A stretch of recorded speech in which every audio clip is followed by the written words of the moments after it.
하이닉스, 네. SK 하이닉스 맞죠? 청주에 공장이 엄청 큰 게 있는데 반도체 공장. 거기에서 그 부장을 맡고 계신 분이 우리 수강생이 있어요. 근데 그분은 직원이 10명, 11명인가 있는데 10명 정도 되는데 학벌이 제일 낮은 애가 서울대래요. 다 외국계 대학을 나와요. 학벌이 제일 낮대요, 서울대가. 근데 그 중에 하나 자기가 1년에 가장 힘든 시기가 걔네들 고가를 매길 때가 제일 힘들대요. 무조건 1등부터 꼴등을 매겨야 된대요, 자기는. 근데 어떤 친구를 B를 줬대요. 근데 걔가 저녁에 자기한테 전화를 해서 잠깐 부장님 보자 그러더래요. 그냥 별 생각 없이 만났대요. 그 B 때문에 만나자고 한 거예요. 근데 억울하다는 얘기를 할 줄 알았대요. 그게 아니라 태어나서 처음 받아봤대요, B. 평생 2등을 처음 해봤대요. 뭐라 그러냐면 이거를 어떻게 받아들여야 되냐고 물어보더래요. 어떻게 받아들여야 되죠? 얼마나 불쌍해요. 뭘 어떻게 받아들여요? B지. 그냥 그냥 받아들이면 되지. 우리는 B만 돼도 영광이다. 근데 그분은 그게 안 됐대요. 너무 놀랬대요.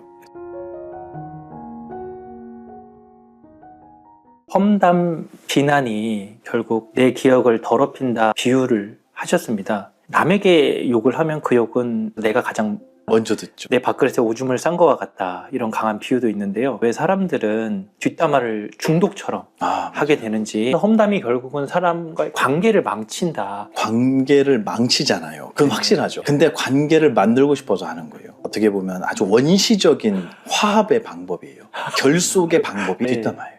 비근한 예로 군대에서 많이 써요. 공공의 적을 만드는 거예요. 그러면 공공의 적이라고 인식하는 모든 사람은 하나가 돼요. 그리고 심지어는 종교에서도 써요. 사탄이라는 존재를 만들면 우리는 거기서 예외인 것 같거든요. 네. 우리는 하나인 것 같아요. 네. 우리는 순백이고 우리는 하나님 편이라고 생각해요. 어느 종교를 비하하는 게 아니고 종교에서도 그렇게 잘못 써먹는다고. 이거를 조금이라도 남의 앞에 서고 대중을 이끌어가는 사람은 이걸 아주 활용을 잘해요. 정치에서도 엄청 잘 써먹어요. 이슈를 터뜨려서 쟤네는 다 그래 라고 하잖아요. 그러면 쟤네를 미워하는 나머지 사람은 마치 자기들이 화합하고 있다고 착각해요. 나쁜 놈이야 저 인간 이렇게 했잖아요. 맞아 하면 우리 하나가 된 것 같아요.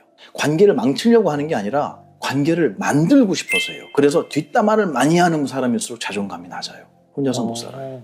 자기가 약하다고 생각하고 을이라고 생각하고 사회에서 자기는 약자라고 생각하는 사람들은 단체를 만들려고 노력해요. 이거는 불교에서는 아주 경계하는 부분이에요. 그래서 수타니파타의 부처님께서는 그물에 걸리지 않는 바람처럼, 소리에 놀라지 않는 사자처럼, 진흙에 물들지 않는 연꽃처럼, 맨 마지막에 무소의 뿔처럼 홀로 가라 이렇게 말씀하세요. 콧불소의 뿔이에요. 뿔처럼 홀로 가라고. 무리 짓지 말라고. 이 얘기가 바로 그거예요. 내 편이 생기면 반드시 적이 생겨요. 그래서 불교에서는 이 분열은 가장 큰 죄로 쳐요. 승가를 분열시키는 것은 바로 쫓겨납니다. 내용이 뭐든 그게 이거는 잘못된 거 아닙니까? 라고 해서 맞아 아니면 아니야 해갖고 나눠줬어요.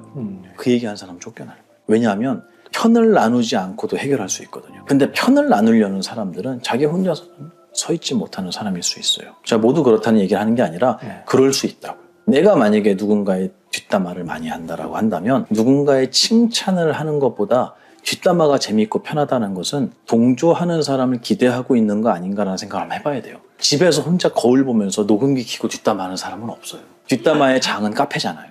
뭔 그렇게 할 말이 많은지 보면 막 얘기하는데 좋은 얘기보다는 뒷담화 또는 자랑. 그게 많잖아요. 제가 너무 비하하는 건가요? 목소리 되게 커요, 그런 분.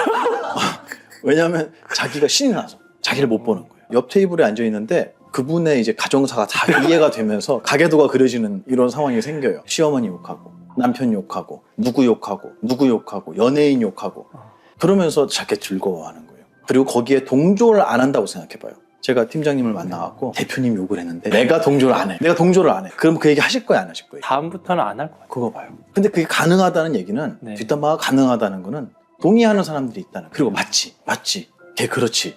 그리고 맞아 내가 보니까 좀 그렇더라 하면 이제 갑자기 둘 사이에 엄청난 일속력이 생기는 거예요. 부당한 피해를 입은 사람들끼리의 전우회 같은 거. 상사의 욕을 하면은 스트레스가 풀린다라고 얘기하는 분 스스로의 자존감의 문제일 수도 있고요. 사회적으로 말씀을 드린 거고요. 개인적으로 말씀을 드리면 수행의 입장에서 말씀을 드리면 자기에게 어떤 기억이 심어지는지를 관찰하지 못하는 것 같아요. 남 욕하면은 악한 씨앗이 심어지잖아요. 너무 신기하게 그 주적 있죠. 공공의 적. 우리가 설정했던 그 공공의 적. 그 사람이 없어지잖아요. 그럼 우리는 승리했다라는 말 끝에 우리 내부에서 분열이 시작돼요. 그건 아주 명백한 법칙이에요. 공공의 적이 사라지는 순간 내부가 분열이 돼요. 그래서 보세요. 유치하고 원시적인 방법이에요. 전쟁을 일으키면 모든 이목이 나쁜 놈들, 우리나라 군인을 죽여? 민간인들이 있는 병원에 폭격을 해? 저것도 나쁜 놈들이네 하면서 우리는 하나가 되는 것 같은 착각을 일으키는 거예요. 큰 의미를 보면 정말 나쁜 짓인데 카페에서 뒷담화하는 건 그렇게 죄책감을 못 느껴요. 근데 이것도 똑같은 내 기억 속에 별로 좋지 않다. 뒷담화하는 문화도 하지 말아라라고 얘기하는 건 아니에요. 재밌게 했으면 좋겠어요. 네. 뒷담화 한다는 게 진지해지면 저는 안 되는 것 같아요. 그래서 정말 그 사람을 미워하게 되면 나만 손해잖아요. 그게 아니고 뒤에서 누군가의 이야기를 할 수 있겠죠. 유쾌하게 했으면 좋겠다. 그 사람 미워하지 말고. 제 뒷담화도 누군가 하겠죠. 근데 진지하지 않으셨으면 좋겠어요. 진지하면 당신이 손해보니까 뒷담화 할 거면 재밌게 하셨으면 좋겠어요. 질문하라고 하는데 그 황금 같은 시간에 찬갑이 내고 온 자리에서 그걸 물어본 사람이 있었어요. 눈썹이 왜 이렇게 진하냐고. 그래갖고 제가 빌려준다 그랬어요. 한 번씩. 뭐라고 대답을 해야 돼? 뭐라고 대답을 해 도대체? 그 눈썹 진짜냐고 물어본 사람도 있었어요. 전 재밌어요. 그런 진지한 댓글은 다르죠. 진지하게 불쾌함을 표현하는 댓글은 달라요. 저는 댓글을 안 읽어요. 왜냐면 읽으면 그게 또 제 기억에 들어가요. 그런 거를 들으면 아무렇지 않게 넘어가면 좋잖아요. 하루 종일 그 생각밖에 안 나는 거예요. 이게 우리 정신의 법칙 같아요. 제 공부가 낮아서라기보다는 네. 저는 원래 그런 거라고 봐요. 그래서 그런 거를 담지 않으려고 노력하는 것도 저는 방법. 그래서 항상 뒷담화를 할 때도 내 기억에 뭐가 들어가느냐를 잘 한번 봤으면 좋겠어요. 그래서 제가 이런 얘기를 우리 수강생들한테 많이 해요. 기억의 법칙. 내 기억에 지금 무엇이 들어가는가를 내 입장에서 보면은 다 좋은 게 들어가는 것처럼 느껴져요. 다 합당한 이유가 있는 것만 들어가는 것 같아요. 그게 아니라 내 기억에 들어가고 있는 걸 객관적으로 놓고 보잖아요. 그럼 쓰레기가 들어갈 때가 되게 많아요. 제가 그렇더라고요. 그래서 그런 거는 전 과감하게 안 들으려고 해요. 네. 그거 산통을 깨는 방법을 하나 알려드릴게요. 네. 뒷담화 할 때. 네. 누가 뒷담화를 하잖아요. 그러면 그러네, 맞네. 해놓고 이런 얘기를 하는 거예요. 근데 그분도 잘하는 게 있지 않을까요? 이건 동조도 아니고 부정도 아니에요. 맞아. 그분 맞아. 그때 그랬어요. 근데 보니까 그분 능력은 좀 있는 것 같아요. 집에서는 되게 잘하는 것 같은데 그 사람이 모르게 그 사람의 좋은 점을 흘려주는 거예요. 저 그거 되게 많이 해요. 왜냐하면 스님들끼리 뒷담화 장난 아니고 대하소설 순이에요. 뒷담화가. 그러면 끝도 없어요. 갑자기 음모론까지 막 들어가면서 그럴 때 저는 산통을 좀 깨는 편이에요. 안 깨지잖아요, 산통이. 네. 그럼 제가 피하죠. 근데 저는 그분한테 이런 걸 좀 배운 적이 있어요. 이런 거는 참 대단하신 것 같아요. 예를 들어서 출가한 지 오래된 19살에 출가하신 모스님이 계신데 종단의 어른이신데 그분 욕하는 분이 되게 많아요. 근데 저는 그분하고 깊은 대화를 나눠보진 않았지만 꽤 종종 만났었어요. 그래서 이제 사적으로 몇 마디 나누고 밥도 몇 번 먹고. 근데 왜 사람들이 그분의 안 좋은 얘기를 하는지는 충분히 알 것 같아요. 자기의 의사를 표현하는 게 굉장히 거칠어요. 어릴 때 출가해서 그러셨는지 모르겠어요. 네. 이유는 제가 모르겠지만 되게 거칠고 폭력적이에요. 그러니까 누구나 싫어하겠죠. 근데 그것만 빼고 보면 고집이 엄청 세거든요. 고집이 세다는 게 저는 좋은 면일 수도 있다고 생각해요. 네. 그렇기 때문에 그분이 그 어려운 시절을 겪어서 오늘까지 그 스님의 수행자의 모습을 지켜온 거잖아요. 네. 그리고 아는 것도 많아요. 뭐가 잡지식이 많아. 그래서 그분 욕을 할 때 제가 그런 얘기를 한 적이 있어요. 맞아요. 좀 그렇죠. 그분이 말하는 게 말씀하시는 게. 근데 그분 아는 건 진짜 많으신 것 같더라고요. 그리고 경험도 되게 많으신 것 같더라고요. 대부분 사람은 또 거기에 동조를 해요. 그 사람은 편을 만들고 싶었을 뿐이에요. 그 사람을 욕하는 건 두 번째고 그렇게 함으로써 편을 만들고 싶은 사람이 대부분이에요. 외로움. 그런 게 있어요. 그래서 정치 얘기하거나 종교 얘기하면 싸우게 되는 이유가 뭐냐면 그런 얘기를 하면서 동조를 구하는데 동조할 수 없는 마지노선들이 있거든요. 사람들이. 그게 정치하고 종교 얘기예요. 이거 목숨 거는 분들이 있어요. 네. 그러면 싸우게 되죠. 근데 그게 아니고 편을 만들고 싶었던 나는 함께하는 사람들이 있어. 나와 생각을 같이 하는 사람들이 있어. 라는 그걸 이제 불교에서는 중생상이라고 해요. 무리, 내 편. 근데 부처님은 그런 건 없다 그러셨어요. 금강경에 중생상은 그건 있는 게 아니다. 원래부터 있는 게 아니다. 불교 용어로 연기, 인연되어서 잠시 일어나는 현상일 뿐이지 원래부터 그런 건 없다고. 우리나라 요즘에 외국인들 많이 들어왔잖아요. 외국인들하고 결혼하는 분도 되게 많더라고요. 이제는 단일 민족이라는 개념은 없어진 것 같고 또 어떤 역사학자는 그런 말씀도 하시더라고요. 북한하고 통일이 되어야 한다라는 것의 당위가 점점 떨어진다. 그리고 자기도 그렇게 생각한대요. 그래서 왜 그러시냐? 우린 한민족인데. 그랬더니 그러면 삼국이 있었던 것도 한민족이었는데 고구려 백제 신라도 한민족인데 정말 피 터지게 싸웠잖아요. 네. 그 역사도 그러면 부정돼야 되는 거냐고. 잘못된 역사냐고. 어리석은 역사고.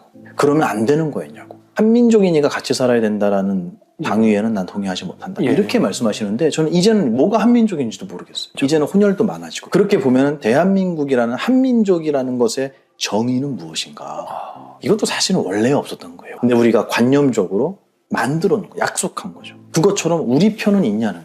공공의 적이 사라지는 순간 우리끼리 싸울 텐데. 예, 그러니까 중생상 이거는 부처님께서 이건 올바른 게 아니다. 만들어진 거지 진실이 아니다. 이렇게 설명을 하시는 거라고 생각해요. 뒷담화 하는 거는 첫 번째는 자존감이 낮고 또 이면에는 내 편. 근데 저는 그냥 재미로 했으면 좋겠어요. 별거 아닌 우스갯소리로 그렇게 할 수 있잖아요. 가볍게 웃으면서 그냥 끝내는 정도로 했으면 좋겠어요. 진지지지 말자. 그거는 나의 외로움이 반영된 거다. 투영된 거다. 이런 말씀을 드리고 싶어요. 전 진심이 제일 중요하다고 생각해요. 그때 흔들려서는 안 돼요. 너희들이 나를 어떻게 판단하든 나는 내 자리에서 피는 꽃이야. 그리고 시간 지나면 니네끼리 싸울걸? 이런 마음의 자신감이 좀 있어야 돼요. 근데 우리는 항상 남의 눈에 비춰진 나를 자기로 삼는 연습을 많이 했어요. 그걸 사회적이라고 표현할 수도 있어요.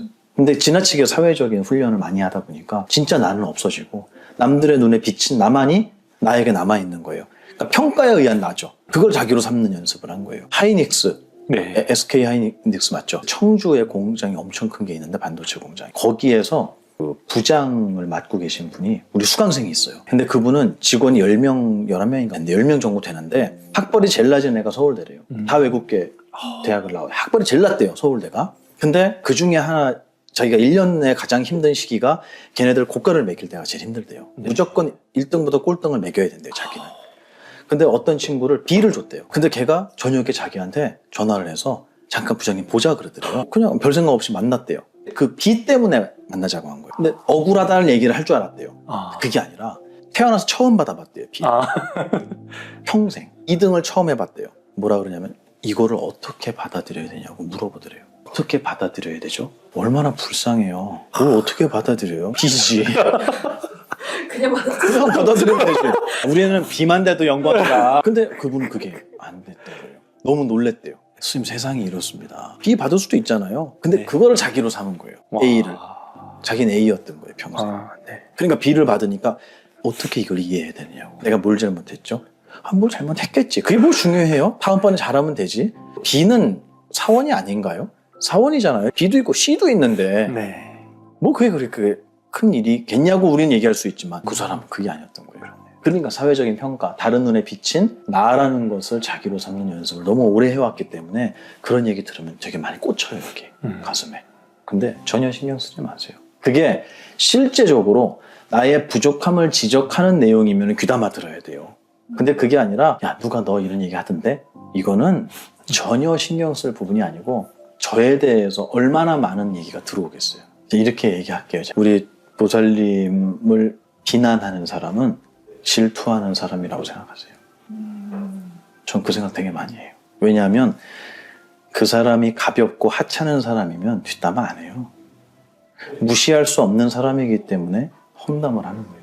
누군가가 나를 경계하기 때문에 나의 흠을 잡으려고 하는 거예요. 내가 바보 같고 아무것도 아닌 공기 같은 사람이면 누가 욕을 하겠습니까? 근데 무언가 송곳 같고 우리 낭중지추라고 하잖아요. 어느 주머니에 넣어도 삐져나올 것 같은 애면 조명받고 집중받을 것 같은 사람이면 그 사람의 흠을 잡으려고 대부분 해요. 그 비난을 그렇게 해석해 주시면 좋겠어요. 아 그래? 내가 무시할 수 없는 사람인가 보네 라고 생각하시면 쉽게 이겨내실 수 있을 거라고 봐요. 이건 제가 하나의 방편을 그냥 알려드린 거예요. 저도 하도 그런 얘기를 많이 듣기 때문에 내가 무시할 수 없는 사람인가 보다. 존재감 있는 사람인가 보다. 그러니까 나에 대한 주제가 주위에 서 있었겠지 라고 생각하시면 좋겠어요. 경에 시간이 해결한다고 나와요. 진실은 시간이 증명한다고 시간이 필요해요. 그건 아니야 라고 얘기를 한다고 해도 오히려 더 인정하는 거예요. 맞아요. 우스갯 얘기지만 제 고등학교 동창이 그때 당시에 이제 인터넷이 막 보급이 될 때예요. 그때 당시에 방에서 컴퓨터로 야한 사진을 보고 있었대요. 저한테 한 얘기예요. 방 문이 뒤에 있었던 거예요. 네. 그러니까 방 문을 열면은 걔 모니터가 보이는 거예요. 근데 한동안 열심히 보다가 느낌이 너무 이상해서 껐대요. 근데 뒤에서 엄마가 너 뭐 보니? 이렇게 물어보시더니 엄마 보고 있었던 거예요. 뭐 보냐고 물어본 거예요. 갑자기 자리에서 벌떡 일어나면서 아니에요! 그랬대. 아니 뭘 보냐고 물어봤는데 아니에요가 뭐예요? 자기가 혼자 그렇게 생각을 하게 되면 다른 사람의 얘기를 들으면은 그게 내 멋대로 해석이 되는 거예요. 남들한테 누군가의 뒷담화를 듣게 되면은 나도 모르게 그 사람이 그렇게 보여요. 내가 내면에서 해석을 해버리는 거예요. 시간이 지나면 해결이 되는 거고 모든 사람들이 함께 화합하는 거를 누구나 원하잖아요. 근데 그 화합하지 못하고 누군가를 비난하면서 그 사람이 정말로 그렇게 된 것이냐 그게 사실화가 돼버리잖아요. 그걸 보면은 리더의 입장에서는 너무 속상한 거예요. 네. 그럴 때는 중재를 해주셔야죠. 당연히 중재를 해주셔야 되는데 그런 일이 발생하고 나서 중재를 하는 게 진짜 어렵거든요. 그러니까 그 전에 해야 되는 것 같아요. 병이 나고 나서가 아니고 병 나기 전에. 그리고 항상 구성원들을 불교에서는 때마다 대중들을 모아서 끊임없이 법문을 하시고 확인하시고 화합을 확인하시고 했던 게 저는 그 장치 같아요. 내팽개쳐뒀다가 사건이 발생했을 때 뛰어들어서 해결한다? 더 큰 일이 생겨요. 결국은 그러면 그래요? 사장님이 그렇게 옹호하면 저희 다 때려칠래요? 이런 경우도 생길 수 있고 아니면 그 사람이 저만 나가면 조용해질 것 같습니다. 이렇게 될 수도 있어요. 그러니까 이거는 그 일이 생기기 전에 끊임없이 들여다보고 해야 돼요. 그래서 앞에 선 사람은 힘들어요. 잠을 못 자요. 이게 스승님이 제자들을 대하는. 그래서 큰 스님이 이러셨어요. 이 집안에서 제일 눈치 많이 보는 사람이 나야. 하나하나 눈치를 다 보신다는 거예요. 얘하고 얘의 관계는 어떤가, 쟤는 어떤가. 이거를 스승이 보신다고 스승께서. 전 잘 몰랐어요. 그러셨는지. 조금씩 알 것 같아요. 어떤 느낌인지. 아마 대표님도 그런 마음. 맨날 봅니다. 그죠? 그거를 이제 편안하게 만들어가기 위해서는 아까 말씀드린 진심이 정말 중요하고 그리고 나의 이익을 위해서 누군가를 희생시키겠다라는 마인드는 제가 볼 땐 큰 득은 안 되는 것 같아요. 그 오너들이 절대 해서는 안 되는 직원을 소모품으로 보는 거 있잖아요. 그런 회사가 정말 많잖아요. 네, 절대 그래서는 안 되고 항상 따뜻하게 대하고 진심으로 대하는데 특히 요즘에 이제 풍토가 그런 건 없다. 우리는 근로기준법에 따라 사는 사람들이다라고 생각하는 풍토가 좀 많은 것 같아요. 네. 근데 이거는 반드시 거기에 대한 과보를 받을 겁니다. 절대 그래서는 안 되고요. 운영하시는 분도 진심으로 대하시고 함께 하시는 분들도 자기의 24시간 중에 가장 오래 있는 시간이 직장이잖아요. 네. 자기의 터전이 삶의 터전이지 여기서 돈 벌기 위해서 힘든 곳에 내가 희생하고 있다 이런 식으로 생각하면 안 되거든요. 근데 그런 분위기를 만들어가는 회사가 별로 없죠. 그런 것도 기업인들이 좀 생각을 해주셔야 되는 부분 같아요. 그런 일이 생기기 전에 미리 해야 된다. 하나만 더 첨언을 드리면 왜 여러 사람이 얘기하면 진실이 되는 것처럼 느껴지는지 아세요? 그게 기억이 견해를 만들기 때문이에요. 그래서 이게 원각경이라는 경전에 똑같은 표현이 나와요. 거기선 공화라고 얘기해요. 허공의 꽃이다라고 얘기해요. 뭐라고 비유가 나오냐면 제가 눈병이 났어요.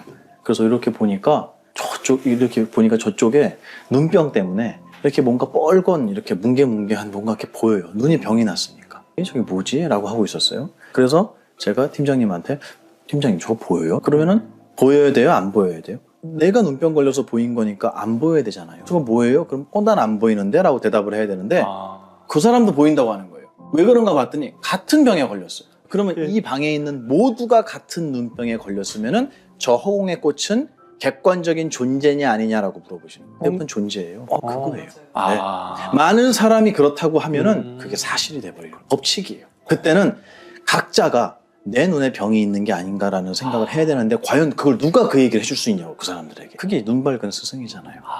그런 분들이 있어야지 그런 여론을 잠재울 수가 있는데 이수성은 그런 분 없어요. 그리고 그런 분이 나타난다고 하면 내 편이 아니기 때문에 쟤도 나쁜 놈이에요. 너 사장님하고 무슨 뭐 있냐?